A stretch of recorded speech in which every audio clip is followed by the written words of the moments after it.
You sit down with a beautiful woman, then realize too late that something is very, very wrong. I'm a legally registered escort in Australia, and I've seen enough to know when a date turns from connection to danger. Many men, especially those over 50, come looking for warmth. But some end up leaving with confusion, regret, or worse. This isn't about shame. It's about knowing when the energy shifts, when the moment stops feeling safe, and when you need to leave. Today, I'll walk you through 6 signs that should make you get up and walk out, no matter how tempting it feels to stay. If this topic hits close to home, tap like, subscribe, and comment the word love below. I want to know who's really staying with me. There was one evening I'll never forget. A client in his 60s, soft-spoken, dressed in navy wool and the kind of aftershave that says, "I still believe in small gestures." We had just settled into the room lamplight, quiet, polite conversation when someone knocked on the door. Not staff, not a neighbor, just a man, unannounced. He stepped halfway into the room and said, "Just checking in," like we were hosting a hotel orientation. The client froze. So did I. Moments like that change the whole temperature of a meeting. What was supposed to be a space of mutual respect turns into something else. A performance, a trap, a setup. I've heard many versions of this. A second man enters pretending to be security, or a woman shows up claiming to be a friend who just wants to hang out. In worst cases, the third person doesn't say anything at all. They just sit, watching, waiting. Sometimes it's meant to intimidate, sometimes to extort, and sometimes, tragically, it's something darker. Whatever the motive, one thing is certain. When someone else walks in uninvited, it's no longer just a date. It's a power play. And you're the one without the script. Here's what I need you to hear clearly. A legitimate, respectful date does not involve surprise guests. There are no hidden characters, no just dropping by, no sideshows. If someone else appears out of nowhere, especially after money has been exchanged, you're no longer a client, you're a target. And you'd be surprised how many men freeze when this happens. They second-guess themselves. Maybe this is normal? Maybe I misunderstood. I've seen decent, thoughtful men sit in rooms they should have walked out of 10 minutes earlier, simply because they didn't want to seem rude or dramatic. But politeness won't protect you from manipulation, and hesitation can cost you more than money. What happens next often follows a pattern. The unexpected guest might ask for identification, or they might mention the police real or imaginary. Or even worse, they stay silent, using your discomfort as leverage. In those moments, your safest choice is not negotiation, it's distance. Let me be very clear. The presence of an unannounced third person should never be normalized. It's not edgy. It's not adventurous. It's not part of the fantasy. It's a boundary violation. And it usually signals that something far more troubling is already underway. So if this ever happens, if a stranger steps into your space, looks at you like he already knows too much, or says something vague that makes your chest tighten, don't wait to find out what comes next. Gather your things, keep your voice calm, and leave. A man who knows when to walk away is not weak. He's aware. He's experienced. He protects what matters, not pride, not ego, but his peace. Because the moment someone tries to interrupt your privacy without warning, what you're in isn't a meeting anymore. It's a manipulation. And the only thing you owe in that moment is your exit. Now that you've seen how one unexpected knock can change everything, let's talk about another warning sign, one that doesn't come with footsteps, but with carefully chosen words. I remember a man mid-50s, retired banker, the kind of gentleman who ironed his shirt before a date and still carried cash because he thought it was respectful. 5 minutes into our meeting, the woman he had booked leaned in and said, "You know, in this area, undercover cops pose as clients all the time. You've got to be careful."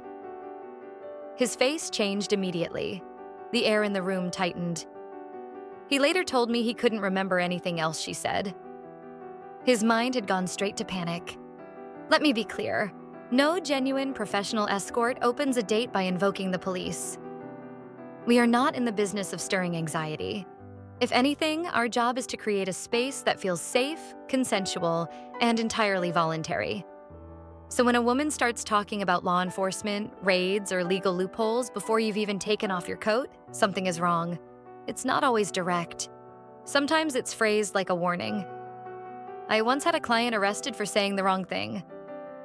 Other times it's framed as a joke. Let's hope you're not a cop, right? But make no mistake, these comments are strategic. They create unease. They trigger shame. And in many cases, they're used to destabilize you. Why? Because an anxious client is an easier client to control. When a man over 50 finds himself in a situation that suddenly feels risky, his instincts often betray him. He doesn't want to appear nervous. He tries to play it cool, to smile, to stay polite even, while every part of him is screaming that something is off. But politeness is not protection, and humor will not diffuse a setup. These legal reminders are sometimes part of a scam. The woman might suggest that she needs a certain phrase from you to make things legit. Or she might use the fear of legality to rush you into paying more, skipping the talk, or handing over information. It's a psychological trap, not a flirtation. And there's a deeper cruelty to it. It plays on your age, your dignity, your desire not to be the man who overreacts. But being over 50 doesn't mean being passive. It means being wise enough to know when your comfort is being used against you. Let's say you hear one of these lines. Are you a cop? This is legal, right? You seem nervous. Don't worry. I've done this 1,000 times. Ask yourself, who benefits from this discomfort?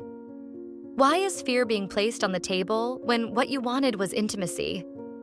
Real intimacy never starts with suspicion. It begins with clarity, with presence, and above all, with trust. If someone brings the police into the conversation when no one called them, that's your cue to get out. Don't explain. Don't argue. Just leave. Because the only thing worse than being tricked is realizing you saw the trap and stayed anyway. Next, we'll look at a sign that doesn't need words at all. Just the constant glow of a screen that won't stop lighting up.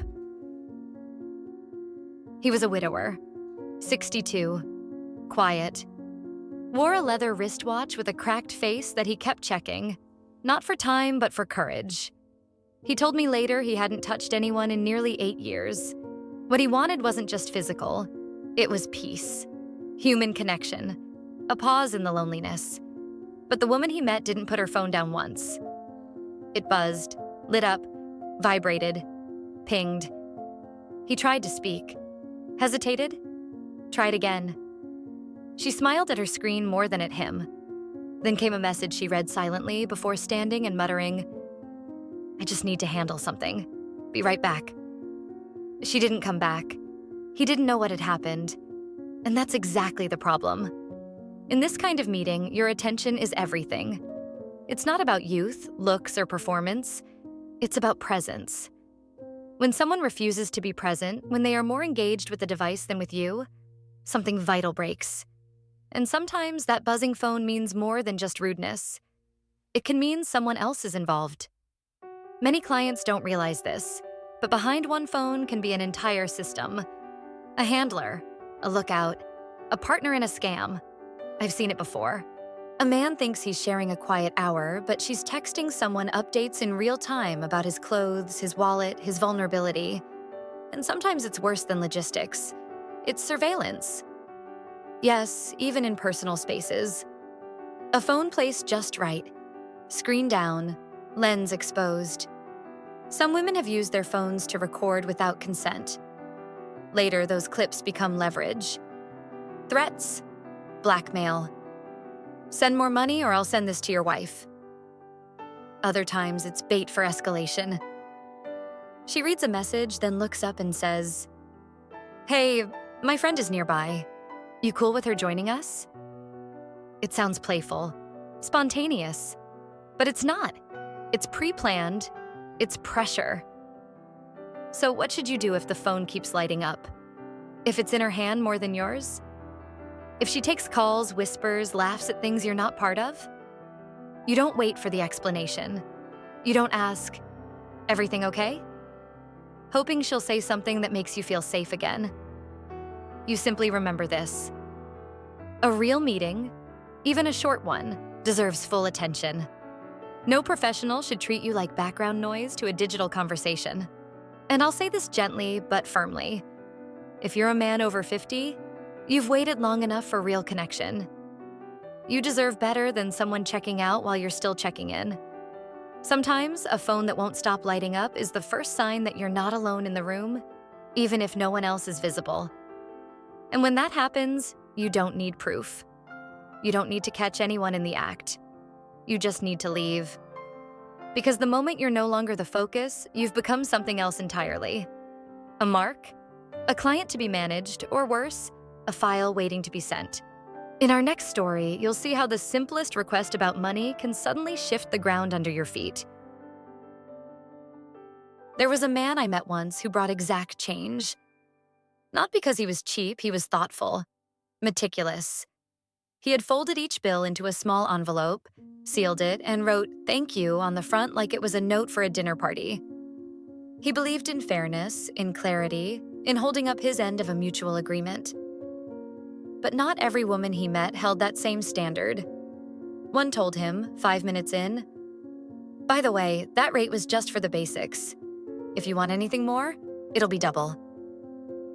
He hadn't even taken off his jacket. I wish I could say this was rare.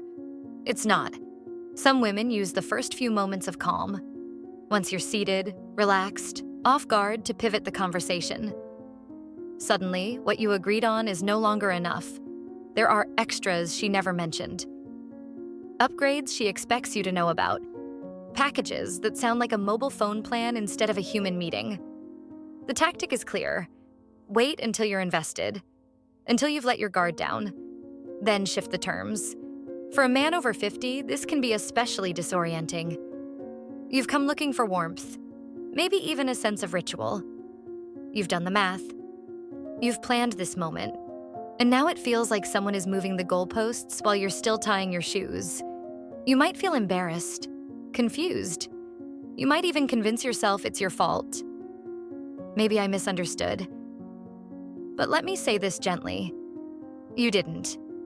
You were targeted. Mid-date upselling is not just unprofessional.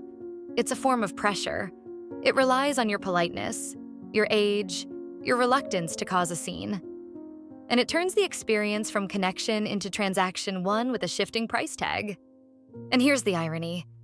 Many of these women don't care if you say yes or no. They just want to see how far they can push. They're testing boundaries, not negotiating services. So what should you do? You stop the date. You don't argue. You don't get angry. You don't try to win the conversation. You simply say, "That's not what we agreed on, and I'm going to go now." Then you leave. You owe no explanation, because a true connection doesn't require fine print. It doesn't rewrite the rules after you've already arrived. And a woman who respects herself and her clients never treats intimacy like a bait and switch. I've had clients tell me later that they stayed, paid more, and regretted every second of it. Not because of the money, but because they felt manipulated. Stripped not of cash, but of dignity. So if someone tries to renegotiate in the middle of a moment meant to be shared, not bartered, remember this. Your presence is not for sale in pieces. You are not a man to be priced by the minute. You are a man who knows that no is a complete sentence. In the next story, we'll talk about when that no gets tested in another way, by a strange request that has nothing to do with you, and everything to do with control. He was a widower from Perth. Kind eyes. A gold wedding band he still wore, even though his wife had been gone for 5 years. When he booked the date, he was nervous. Not about the meeting itself, but about whether he still knew how to be with someone. He wanted warmth, not confusion. But confusion is exactly what he got. 10 minutes into the date, the woman looked at him and said, "Hey, could you help me out? I just need a quick favor. Could you buy this prepaid card for me? It's for my phone. I forgot to top it up." He hesitated. She smiled. "It's only $20. I'll pay you back in cash." It never stopped at 20. Over the next hour, the requests escalated. First a card, then a transfer, then a strange link to verify his identity so she could feel safe. He didn't realize it was a scam until the fourth transaction. And by then, his bank had flagged his account. But what hurt him most wasn't the money. It was the shame. Let me be clear. No genuine professional escort will ever ask you to buy anything during a date. Not a card, not a gift, not credit, not food. Not a hotel room, not a verification code. Not a ride for her friend. Nothing. When you agree to a meeting, you're not agreeing to errands. You're not a courier. You're not her tech support. You're not her emergency fund. These requests are designed to do one thing: blur the line between client and mark. They often come wrapped in friendliness. Would you mind? It's just one quick thing. It's kind of silly, but I forgot. But they are not silly. They are the opening move of a con. Because the moment she gets you to do one thing you didn't plan for, she knows she can keep going. And here's why men over 50 are often targeted. You're generous. You're less likely to argue. You've been trained by life, by culture, to be helpful. You might even think saying no would make you seem rude, or worse, unkind. But remember this: a date is not a test of your manners. It's a moment you paid for, a space that should be free from manipulation. If she asks you to buy something strange, unrelated, unexpected, especially through a link, app, or code, you're being baited. And some of these scams are extremely polished. You might be sent to a real-looking site. Asked to verify your identity for her safety. Told that it's just to unlock a feature. But behind the scenes, your information is being harvested. Or worse, you're being watched for how easily you comply. So here's your compass. If the request surprises you and it wasn't part of the agreed experience, stop. You don't owe explanations. You don't owe justifications. And you definitely don't owe your digital footprint to someone who can't respect the line between real and wrong. The man from Perth? He never got his money back. But what he did get was something better: clarity. He now knows how to spot the turn when a moment of closeness gets hijacked by control. Next, we'll look at a final red flag. It's quiet. It doesn't knock. But it tells you everything you need to know the moment she walks in the room. There's a particular kind of silence that falls over a man's face when expectation collides with reality. I've seen it, more than once.